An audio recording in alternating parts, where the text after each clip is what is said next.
All right, folks, during his final days in office, President Joe Biden has commuted the sentences of nearly 2,500 individuals convicted of nonviolent drug offenses. This recent round of clemency gives Biden the record for the most individual pardons and commutations issued by a president in history.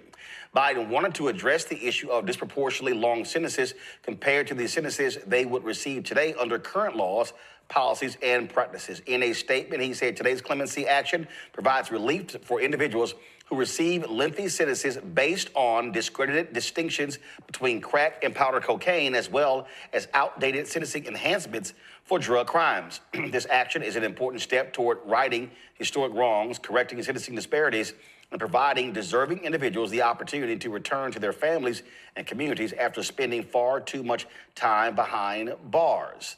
Now, he also said that there'll be more forthcoming action before he leaves office on Monday. Again, his tenure ends at 11:59 a.m. on Monday, January 20th. Joining me now is the president of Families Against Mandatory Minimums, Dr. Shaneva McReynolds. Doc, glad to have you here. So first and foremost, have they released the names of these 2,500 individuals? The reason I say that, when I was at the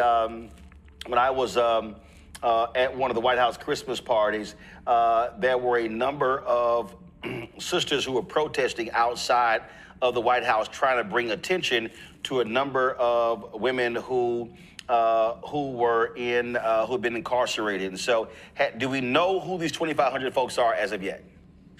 First, let me thank you, Roland, for having me on tonight. And absolutely, the White House did go live with that list. It's on whitehouse.gov. There are 2,490 names listed there.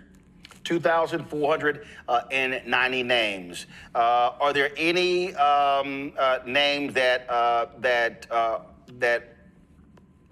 have been folks have really been waiting on, who've been in there for a very long time? Can you give us, just shed light on who some of these folks are? Yeah, so, FAMM has been a thought partner in this work for a very long time. We've been advocating for, the President Biden to exercise his clemency powers for, people sentenced under crack and powder cocaine disparity, long under extreme sentences, mandatory minimums that no longer can, be imposed today, and then the old law. So, of course, what we did when that list came out, and we're still doing, almost 2,500 people combing through that list to see the individuals that are on there. We're identifying several that have life sentences, that have, again, lengthy sentences that have been imposed for a very long time that they likely wouldn't have received today. And there are a lot of people who've really been putting in the work of pushing this president to take this action. We had Congresswoman Ayanna Pressley on the show last night. We've had Kimber Smith on the show before. We've had other members of Congress. And so for people who don't know, it's been a lot of hard work, phone calls, emails, text messaging, direct protests, trying to get President Biden to make this happen. Yeah, thank you for reiterating that. There's no way to capture, the number of individuals, organizations, just allies alike, alongside of FAMM that have been in the trenches, legislators, organizations just like FAMM.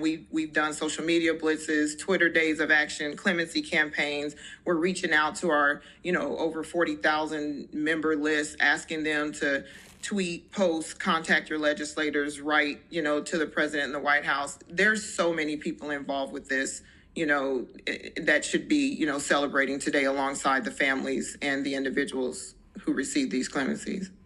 As I said, Biden has said more will be forthcoming. So I take it y'all have not stopped that work. That work is not going to stop, as you said, all the way up until 11:59 a.m. Right? We're going to continue to urge President Biden to consider more commutations. Hopefully all the way up until the very last moment. There's still hope, and we're asking all those involved, who have loved ones still incarcerated, who have been fighting for this for a long time, still continue to make your voices heard, still continue to make those requests. There's still so much work left to do.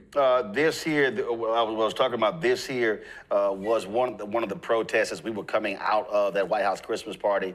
Those sisters were out there, brothers and sisters, holding those signs up. Guys, pull the audio up. They were out there chanting, had music, and they were trying to talk to as many people to implore them to take up their cause. And you see some of the names there: Roberta Bell, Laz. I see a Cheyenne. There's some other names as well.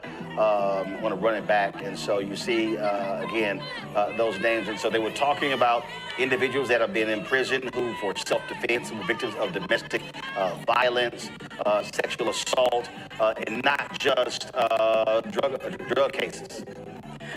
Yeah, I mean, I think it goes without saying, right? Second chances, without kind of a focus on the offense category. And so, thank you for sharing that and reiterating that. I think no matter the offense category, these are individuals, loved ones who have served long, unjust prison sentences, and, everyone should be advocating to get their loved ones home. We want to amplify all of those names, all of the family members, and just hope that in his lasting moments that the president will continue to do exactly what he's been doing. I mean, today, 2,500, previously 1,500. I mean, regardless of the offense category, second chances. That's what we're asking for.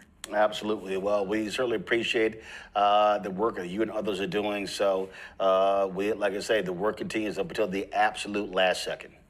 Yes, thank you. Appreciate it. Thanks a lot. I want to bring in my